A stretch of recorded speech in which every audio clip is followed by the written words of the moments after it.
Om Sadashivasamarambham Shankaracharya Madhyamam Asmadacharya Paryantam Vande Guru Paramparam. Om Sahana Vavatu Sahanau Bhunaktu Sahabiryankaravavahai Tejasvinavadhitamastu ma vidvishavahai. Om Shanti Shanti Shanti.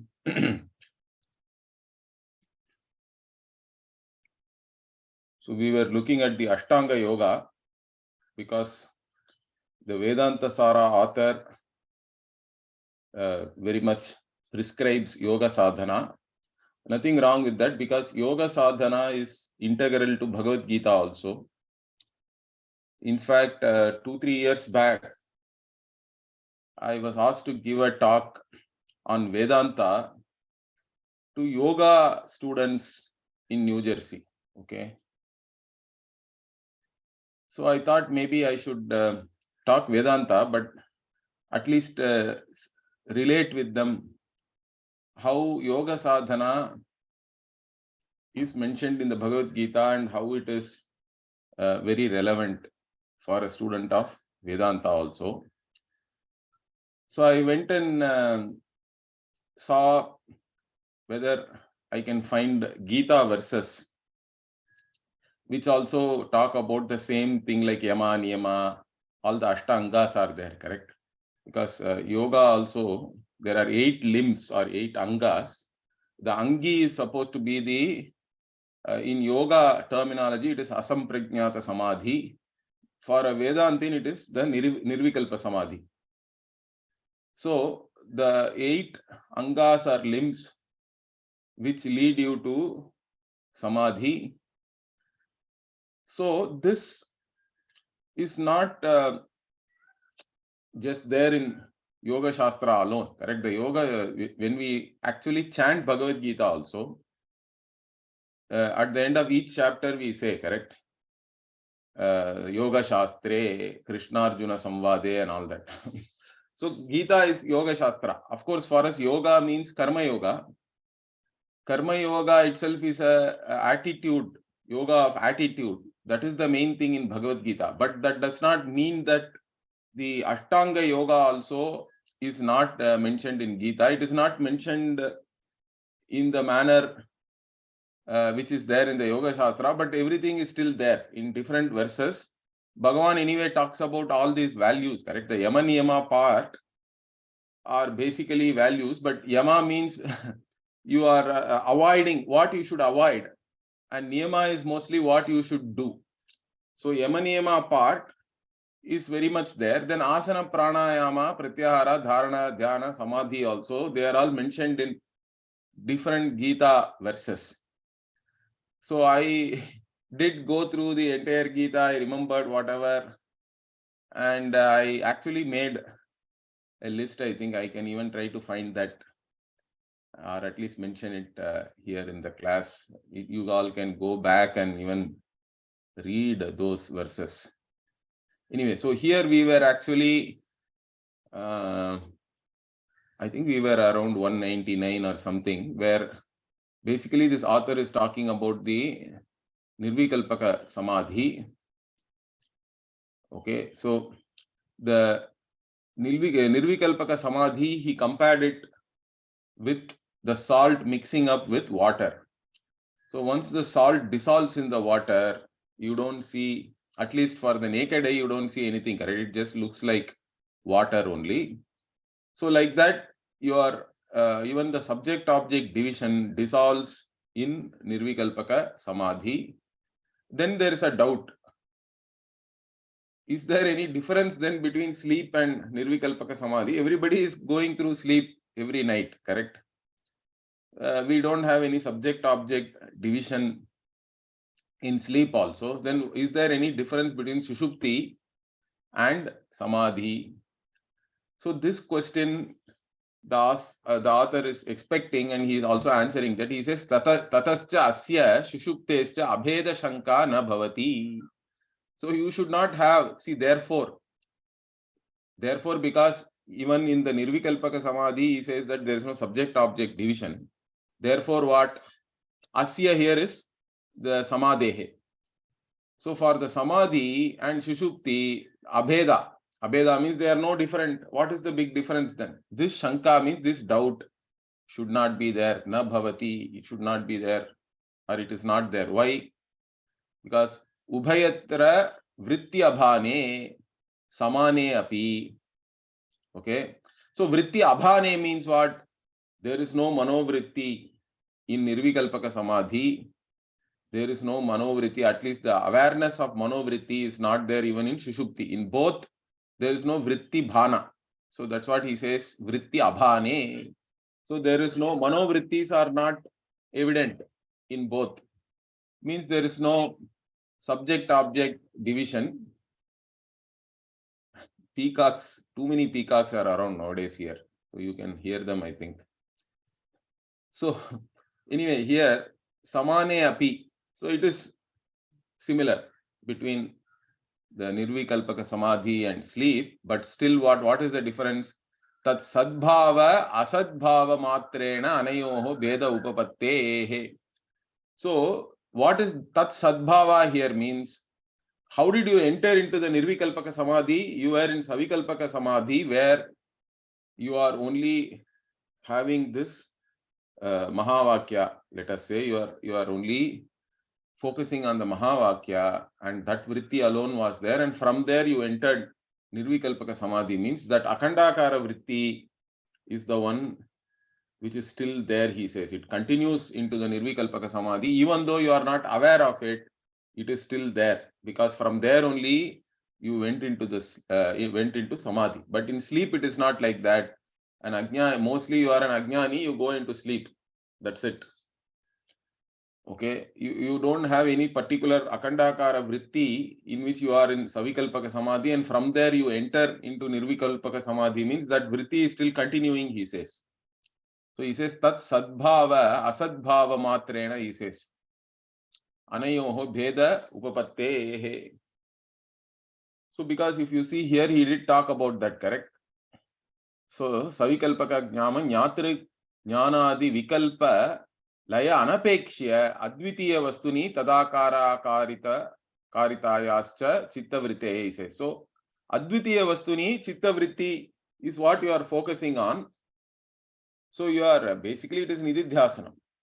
But your Nididhyasanam is so focused, you are in Savikalpaka Samadhi. From there you enter and Nirvikalpaka Samadhi happens, correct? It is not something. See, you can only make effort up to Savikalpaka Samadhi, then Nirvikalpaka Samadhi has to happen.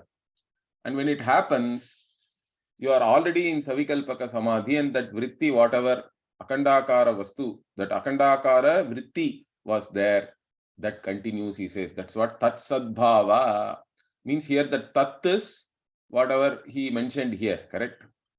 This Advitiya Vastuni Tadakara Karitayascha Chitta Vrittehe. This vritti is, that's where you are established, correct? Kricha Vittehe Avasthanam. That was there already. And therefore, this vritti continues even into the Nirvikalpaka Samadhi. That is the difference, he says. So therefore, you cannot say Sushupti and Nirvikalpaka Samadhi are same.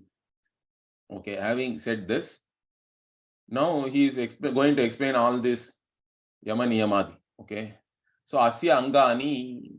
So the Yogasya Anga, the Ashtanga Yoga means Ashta Angas are there, correct? What are those Angas?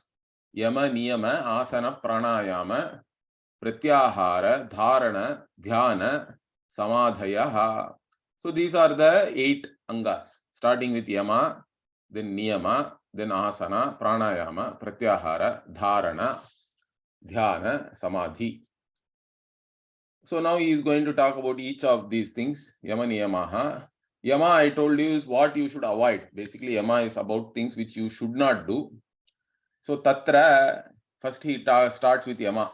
What is that? Ahimsa, Satya, Asteya, Brahmacharya, Aparigrahaha, Yamaha.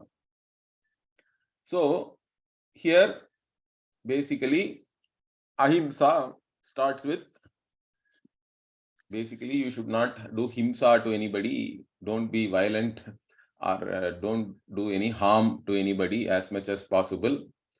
In fact, ahimsa should start with yourself also. That many people miss first, because many times people's behavior are harmful to themselves, or your thought patterns are not it doesn't bring you happiness, correct? In fact, whenever you are unhappy, remember that your thought pattern is not correct. Something is wrong in your thinking itself.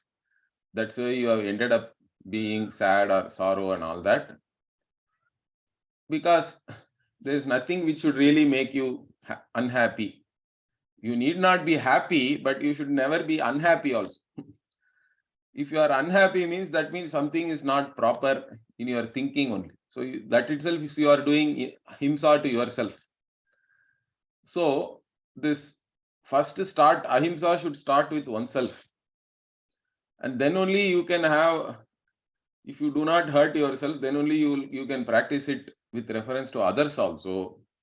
So you don't have any reason to hurt anybody, correct? Anyway, what are you going to achieve by that? So if you are a mature person, even if you disagree with somebody or you don't agree with whatever somebody is doing, you can either ignore them, or even you can try to help them or whatever if they are ready to change and all that. Otherwise, you have to draw certain boundaries and at least not let that person affect you. So that's all we can do, correct? But in none of these things, you don't have to hurt or harm somebody or become angry with the other person. All these things are not necessary. In fact, if you are a mature person, you are not going to do all that. So ahimsa should be natural to you after a certain level of maturity, emotional maturity. And Bhagavan does talk about ahimsa in many verses, correct? In fact, if you take the 13th chapter where the value of values, our Pujya Swamiji used to conduct value of values classes, there are 20 values talked about, correct? Amanitvadi. So in that amanitvam, adambhitvam, ahimsa is the third value there, correct? Then ahimsa is talked about in the Daivi Sampat also, correct? Ahimsa, Satyam, Akrodaha, Tyaga, Shanti, Rupaishanam, like that in the 16th chapter also, the second verse mentions ahimsa. There may be other places also ahimsa is mentioned. Okay, but in the 13th chapter, 8th verse and 16th chapter, 2nd verse, Bhagavan is talking about ahimsa. There may be other places, but ahimsa is a very important value for particularly a Vedantic student. That's why even in our life, once you are a Vedantic student, we say that at least become a vegetarian, because there is no point in for your food nowadays. At least you don't have to kill or anything. You are not living in a forest, etc. Correct? Or your lifestyle really does not warrant killing for food. Although we have to remember in our dharma, eating non-veg itself is not banned or anything. In fact, it is all graded, correct? It depends on who you are. You cannot tell an army person that you should not eat non-veg. A Kshatriya is allowed all that. Or you are posted in some forest, or somewhere you are fighting, etc. Whatever you get, you have to eat to survive, correct? So it is all, there is no blanket rule. But for a Vedantic student, once you have come to study Vedanta and you are not anymore doing all those things, then as part of ahimsa, the diet also is important. Okay, so we do, at least if you come to an ashram and all that, we don't serve you, we serve you a particular kind of food, correct? So there also we try to take care of ahimsa, or even whatever lifestyle you lead. We don't want to hurt even an ant. So if even when we are walking, we tend to look down and see that we are not stepping on some insects. So that kind of a certain alertness, awareness also should be there in terms of, with reference to the bhutas around us. We don't want to hurt them also. Then satya means truth. So avoid speaking lies. Truth means, that means you don't have to go and speak the truth in the face of everybody also, correct? That is not required. But whenever you speak, be truthful. If you think that speaking the truth is going to hurt somebody or it's not going to be useful, you can shut your mouth and keep quiet, correct? Satyam vada. Then it goes further, correct? Satyam vada, priyam vada, hitam vada. All three are important. You can tell the truth, but tell it in a manner which is palatable to the other person, correct? Don't tell the truth in such a way that the other person becomes angry and all that. You have to tell it in a way where they are able to listen to you at least without getting angry, or tell it in a lovable manner, correct? Priyam vada. And also whatever truth you say should do some good. So hitam vada. So all three are important. And of course, Satya also as a value, it is there, correct? Ahimsa, Satyam, Akrodham and all I said already, the 16th chapter, 2nd verse. And even further, Bhagavan in the 17th chapter also, he talks about Anudvegakaram Vakyam, Satyam Priyahitam cha yet. Like that, Anudvegakaram Vakyam, he says. See, that's what I said. The Vakya you say should not make the other person to have a Vega, means what? He goes into a rage or some kind of a anger and all should not be there. Anudvegakaram Vakyam. So the way you say, even though it is Satyam, it should be Anudvegakaram. That is beautiful, correct? Anudvegakaram Vakyam Satyam Priyahitam. It should be Priyam, it should be Hitam. It should not make the person fly into a rage or anger or anything. Agitated. The other person should not be agitated by what you say. So you have to take care of all that. Like that, Bhagavan also talks about this beautifully, the Satya. Then Asteyam means do not steal anything from anybody. You don't want to get anything which doesn't belong to you really. Okay. So that also is again shows that you do not have any binding likes and dislikes. Why will you go and take something from another? That too in a way like you are stealing it, let us say. That is because your desire for something is so overpowering that you are ready to do something wrong, correct? That is steyam. You are going and stealing something, asteya. This asteya in Gita, Bhagavan does not directly talk about, but he talks asteyam in a different manner, correct? In the 3rd chapter, he is talking about how Prajapati created this world, and then he gave all this yajna. He created the yajna also. Sahayajna praja srishtva purovacha prajapatihi. Like that one, the section starts in the 3rd chapter in Gita. But there he is talking about the steyam or stealing in a different manner. Totally interesting thing is that he says that he created along with the yajna all the whatever prajaha, all the beings and the world Prajapati created, and then he said that you do this yajna. As a human being, you have to do the yajna and propitiate the devas, correct? Devan bhavayatanena te deva bhavayantu vaha parasparam bhavayantaha shreyah paramavapsyata. Like that there is a verse in the Gita. So you propitiate the devas, they in turn will bless you. So mutually then you both propitiate each other. So Shreyas Paramavapsyata, then you get Shreyas, you get, it's good for everybody, correct? That's, you have to take care of the devas will take care of you. But then he goes on to say, Ishtan Bhogan hi o devaha dasyante yajna bhavitaha. So those who are doing all these yajnas to the devas, whatever is your ishta, is your desire, they will give you that. The devas will give you. But Tairdattana pradayebhyaha yo bhungte yena stena eva saha, like that Bhagavan says. But if you are going to not do any yajna, okay, Tair Dattan apradayebhyaha, without giving, apradayebhyaha means what? You do not give whatever is to be given to the devas. You do not give them. And then what? Still you are enjoying some wealth and whatever. You don't do anything. In fact, here Deva means we should include, see, as a dharmika, for us the main thing is Pancha Mahayajna is the main thing. What are the daily practices which we have to follow? Means it starts with the Deva Puja we have to do. We have to take care of the Devas in some way. In those days, people were doing Agni karma, Agni karma and all that, Aupasanam, etc. Nowadays, even among Brahmanas, 99.99% people cannot do that. In fact, even I don't know.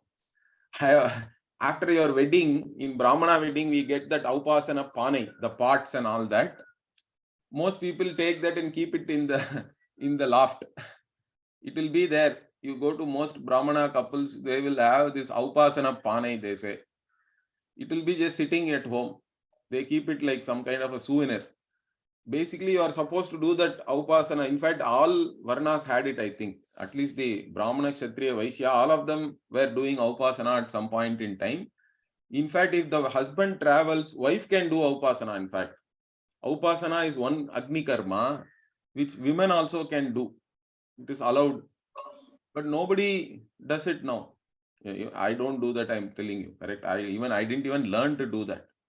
Because that's how we all, that's how it has become now. Very few Vaidika families, they are doing all this Agnihotra, or they are even creating some separate colonies and all for the Agnihotris to again do that. Nitya Agnihotram and all is not easy because you have to maintain that fire.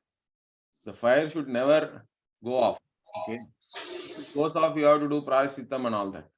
So different types of fires are there. You have to maintain 3 types of fire in your home. And so it's all complicated. Okay. It's a difficult lifestyle. Only very, very few people are even living that lifestyle and doing all the different homas and all that. But we cannot do that, fine. At least do some puja, correct? Do some Ishta Devata puja, Devata puja, something. All this we have to do that. Okay. Without doing puja, you cannot uh, even have one day. I'm saying every day the devas you have to take care. Then who else is there? The rishis. How do we? Because these are all rina. Also, we say we are all indebted to these people. The devas are blessing you, correct? As soon as you are born, everything is there. Right from water, air, etc. All this, every year it is raining. Otherwise, how will you have even food? You will have only famine. So the Devas' blessings are very important and you have to repay them. It's even looked upon as a rina or a debt, right? Or you have to have gratitude more than looking at it as a repaying debt. You have a certain gratitude that whatever they have provided, you are already enjoying. So I'm with gratitude, I'm giving whatever I'm giving on a day-to-day basis. So this gratitude is a beautiful emotion, correct? It's a feeling. When you are having gratitude, you cannot complain about anything, correct? So you will feel good that if you can develop more and more gratitude in life for everything which you have, then when you are having gratitude, you are not obviously thinking about what you don't have, and you are not going to be unhappy or anything. When you are having gratitude, you are always feeling content and good about something. That's why this gratitude towards devas, and therefore you are doing some deva pujanam. Then gratitude towards rishis, because without rishis we don't have any Vedanta, any Veda, all the Vaidika Jnanam, everything is Aarsha, correct? We call it Aarsha Vidya. Why do we call it Aarsha Vidya? It is coming from the rishis. Rishehe idam iti Aarsha. The anpratyaya there, it's a tadita pratyaya. It comes in the meaning of tasya idam. Okay. So whatever we have, this Vidya, it is theirs. They have only propagated it through a Guru Shishya Parampara. Whatever the rishis received, whatever they saw, they are all mantra drashtas. All those things only we have now. But how do you repay them? Means for the rishis, you have to study the Shastra. Swadhyaya Pravachana only, we are repaying the rishis. And of course, Rishi Tarpanam and all we do at certain times and all that. That is also there. But Swadhyaya Pravachana you have to do. Swadhyayam you have to do. And if you can teach, then you should also teach. That is how we repay the rinam of the rishis. Then Pitru. Without our ancestors, we are not there here today. So Pitru Karma also you have to do. If yes, you can do every day, it may not be possible. But whatever Pitru karmas every fortnight, every year and all that, it is very important. Okay. Then Manushya Yajna, fellow human beings also, we have to be grateful to them. Without them, you cannot be happy when others are all unhappy, correct, around you. So everybody contributes to our happiness, our well-being. We are all interdependent. So Manushya Yajna also is important, and Bhuta Yajna, all the other beings, without animals also, without their contribution, without the contribution of the bacteria in your stomach, you cannot even digest anything. Understand that? So right from there, we have to be grateful. Don't think that you are digesting the food you eat.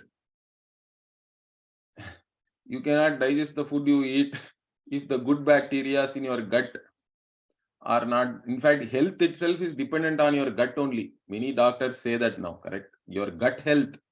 If your gut is good within your stomach, if the good bacteria are all there, you are able to digest the food properly, then invariably you will be healthy. In fact, even any infection also, more than our own immunity also, whatever our immune cells are there which fight against invading other whatever germs, virus, bacteria and all that. But not only that, other good bacteria which are there in our body also fight. They are the first line of defense.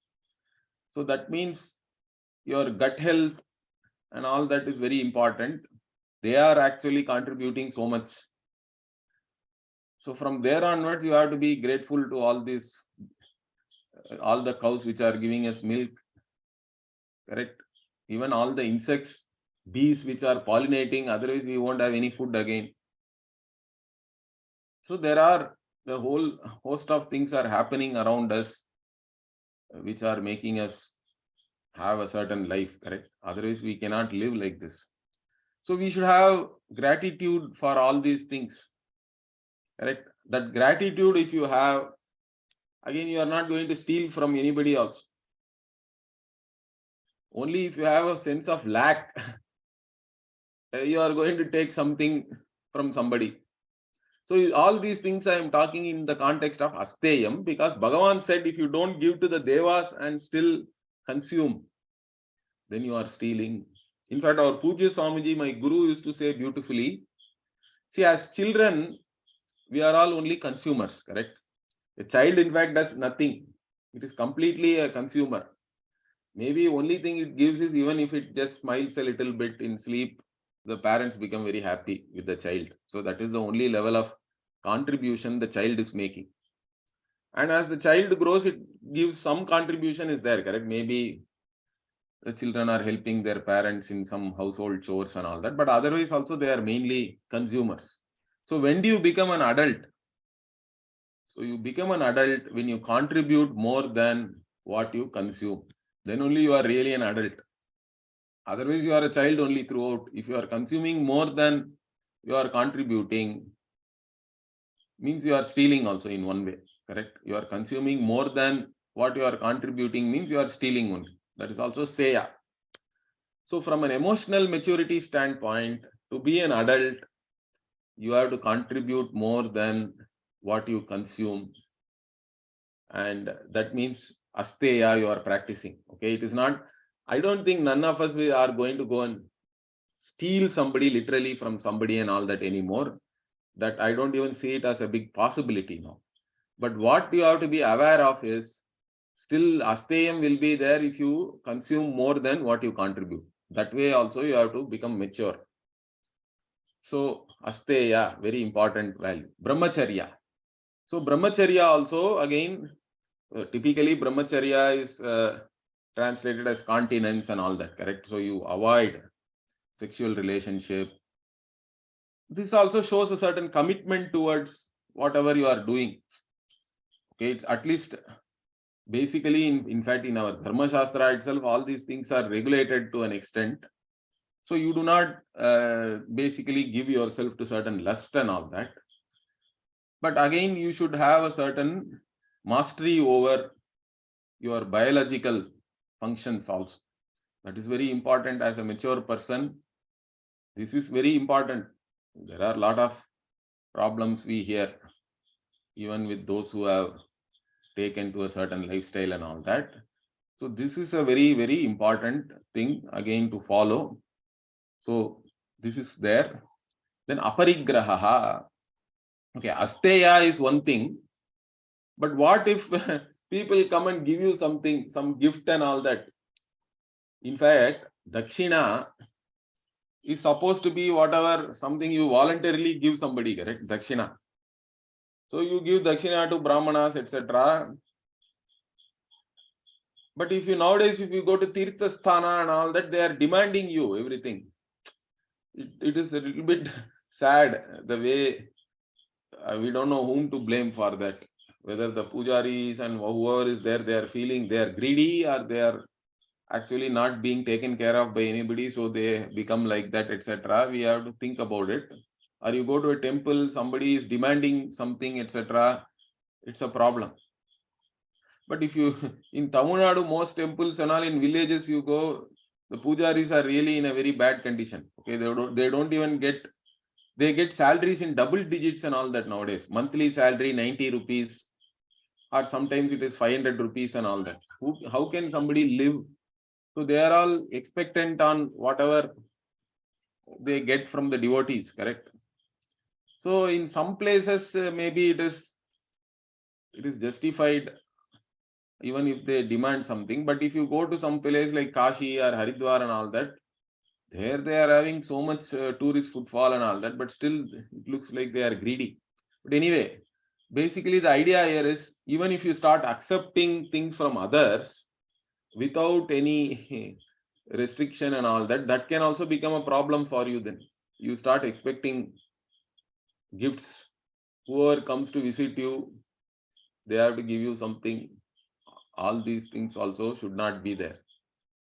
You take whatever is absolutely necessary, but other than that, you do not accept any gifts, anything from others. Aparigraha is also very important value. Brahmacharya again, even in Gita it is said in the 16th chapter again, or 6th chapter, Prashantatma Vigata Bhihi Brahmachari Vrate Sthitaha, like that Bhagavan says there also in Dhyana Yoga.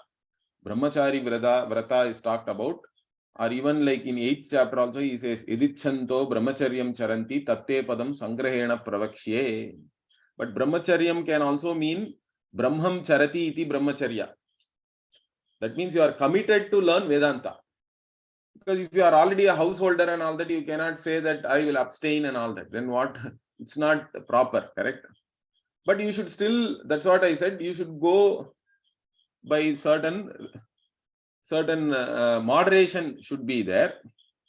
But Brahmacharya itself we can interpret as Brahmam Charati, means you are committed to Vedanta, to Shravana Manana Nididhyasana, committed to study the Vedanta, etc. That commitment is the most important thing. That is the Brahmacharya Vrata, you can say. Then Aparigraha also Bhagavan talks about. So yogi yunjita satatam atmanam rahasi stitaha ekaki yatachittatma nirashihi aparigraha. This word is there again in the 6th chapter when he is talking about the yogi. Yogi is nirashihi aparigraha. Means yogi is there alone, ekaki. And yatachittatma means what? He is having a certain mastery over his own chitta, his mind, etc. So one who has a certain self-mastery and one who is not having any binding desires. Therefore, one who is also not basically craving to accept something from others and all that. It's not one who doesn't require all these things. Okay, even not expecting any gifts and etc. So ahimsa, satya, asteya, brahmacharya, aparigraha. So these are all Yamaha, and I quoted the respective Gita verses also for all these things. But the Asteya is the very interesting point, correct? Then here, Niyamaha, what you have to do, because this whatever Yama is all what you should avoid basically. And Niyama is what you should do. Shaucha means cleanliness. Again, Shaucha is there in that Amanitvadi, correct? Amanitvam adambitvam ahimsa kshanti rarjavam acharyo pasanam shaucham sthairyamatma vinigraha. So Shaucham is there. In that value of values, we look at Shaucha. In fact, Shaucha, Bhashyakara in the Bhashya talks very interestingly. He says Bahya Shaucha means you use whatever, soap, etc. He says Mrid and all that. In those days, they were using a particular type of mud for cleaning purposes. Okay. So you clean, keep yourself clean, your body clean, you take bath every day, snanam you do. That is all integral to our culture. So Bahya Shaucha is there, but Antara Shaucha also is important. You have to have cleanliness. Means what? Internal cleanliness means what? You have to, basically you don't give in to your own emotions, or you should not be overpowered by certain emotions and lose yourself in the process. So you should have a certain purity there. Of course, Antakarana Shuddhi also we talk about. Correct? In general, Antakarana Shuddhi. If you are talking about purity or Shuddhi, first you should define what is Mala. What is impurity? Means impurity is always Ragadvesha only. Okay? If you have binding desires, binding likes and dislikes, it's the impurity. So one has to overcome that. Even all other so-called negative emotions like like anger, fear, etc., guilt, they are all a derivative of this only. Okay, binding likes and dislikes will lead you to all that pain, anger, etc.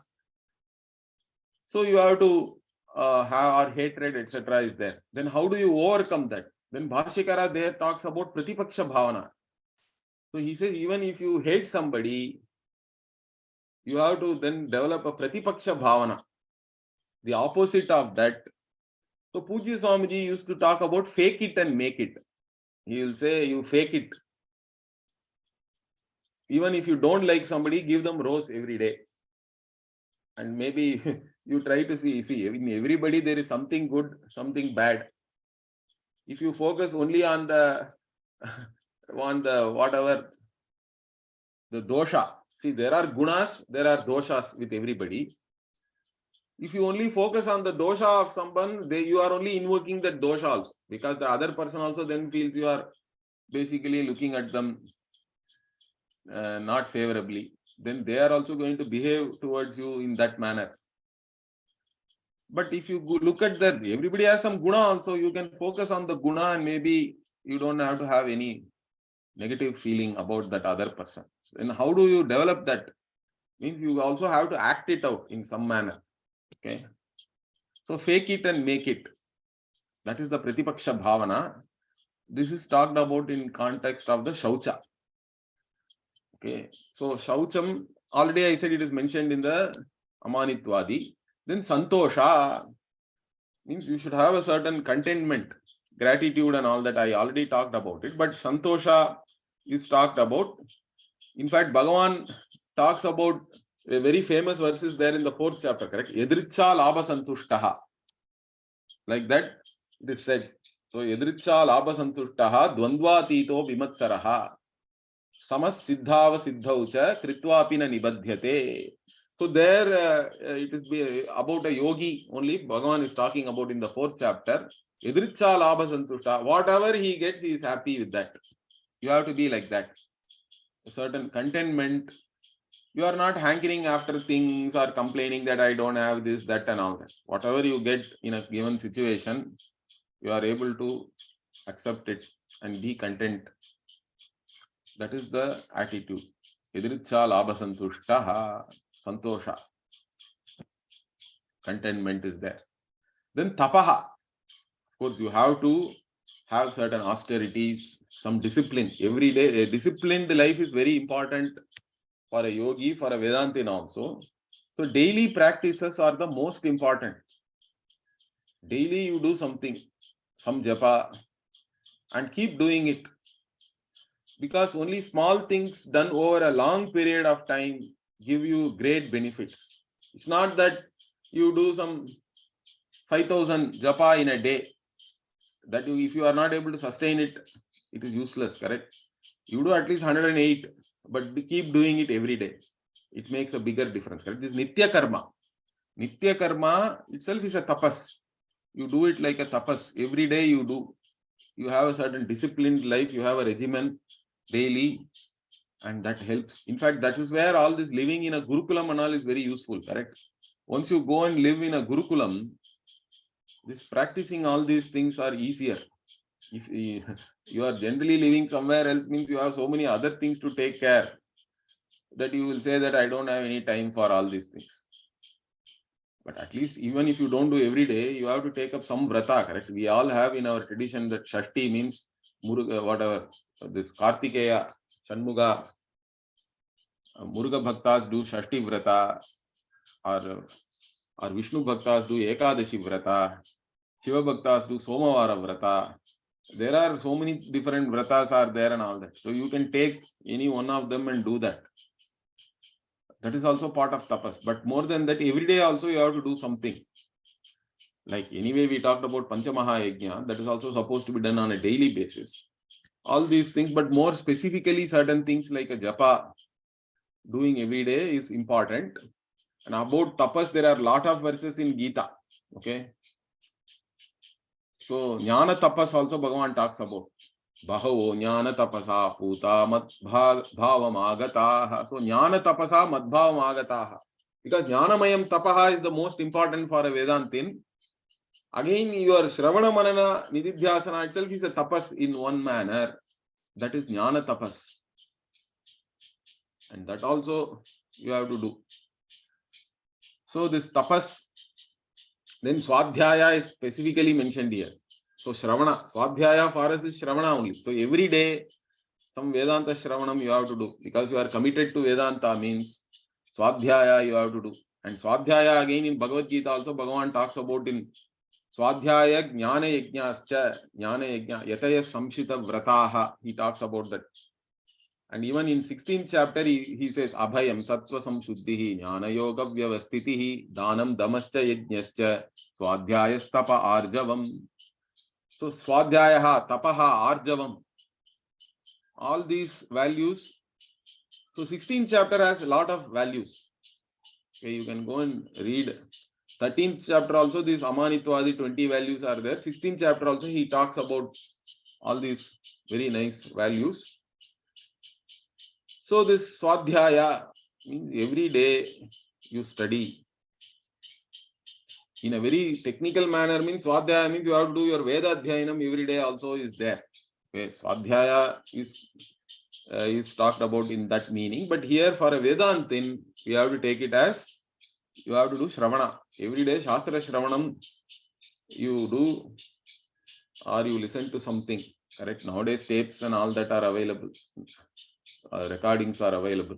Even if everyday class is not there, you can listen to something. So Swadhyaya, then Ishvara Pranidhana.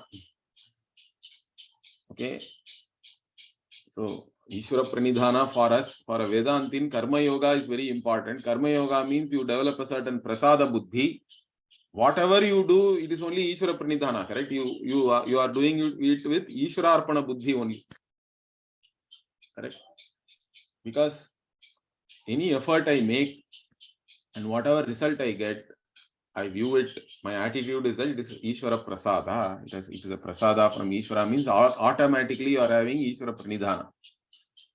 Then you will not be having any, then only you can accept everything with Samatva Buddhi, which is yoga in fact. Samatvam Yoga Uchyate, Bhagavan says this Samatvam as yoga is impossible without Ishvara Pranidhana, without accepting Ishvara as the Karma Phala Data. So for a Vedantin, Ishvara is the Karma Phala Data. Everything is coming from Ishvara. And that is what, if you have that attitude, then again, you can accept anything with a certain equanimity, which is very, very important. So this Yama and Niyama, we saw, of course, on Ishvara Pranidhana, there are so many verses in Gita. You can give dozens because whole Bhakti Yoga chapter is there. Okay. So, Yat Karoshi Yadashnasi. This is one of my favorite verses, correct? In the 9th chapter. Yat Karoshi Yadashnasi Yadjuhoshi Dadasi Yate Yatta pasyasi kaunteya tat kurushva madarpanam. So whatever you do, everything you do, arpana to me. You basically offer it to me. It is an offering to me. Like that you do. So that is the greatest thing. In fact, that's why we have prayer for everything, correct?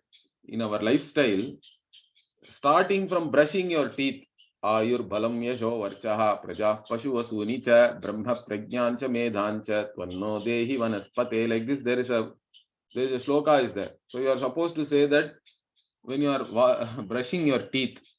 Then snanam, you can say simple Gange cha Yamune chaiva. Even if you are having asmin bucket jale, Pujya Swamiji used to joke. So Gange cha Yamune chaiva Godavari Saraswati. Narmade Sindhu Kaveri asmin bucket jale. You all come and stay here. Jalesmin sannidhim kuru. Asmin bucket jale sannidhim kuru. So that is the attitude again. Snana. Then while draping your clothes also there are certain things. For everything, for eating, Brahmarpanam Brahma Havihi, you can say. Before going to sleep also you are supposed to say that there are whatever. There is a Kshama Prarthana is there during the day. Like this, for everything you do in the day, you can do that prayerfully. Means again the Ishvara Pranidhana will come automatically to you. So these are all important things. Yama Niyama, very important for Vedanta. Correct? They are listed out like this in the Yoga Shastra. We have no problem in accepting all these things. Of course, the way we look at Ishvara is different from what Yoga Shastra defines Ishvara as. That part we can leave it. We do not accept how they talk about Ishvara. Our understanding of Ishvara itself is different, and Ishvara Pranidhana is based on that. Okay. So, okay, list of the things we'll see next week. There are other things, correct? The asana onwards. And we'll again see how we can relate it with Gita also. Okay. Om Purnamadah Purnamidam Purnat Purnamudachyate Purnasya Purnamadaya Purnameva Vasishyate.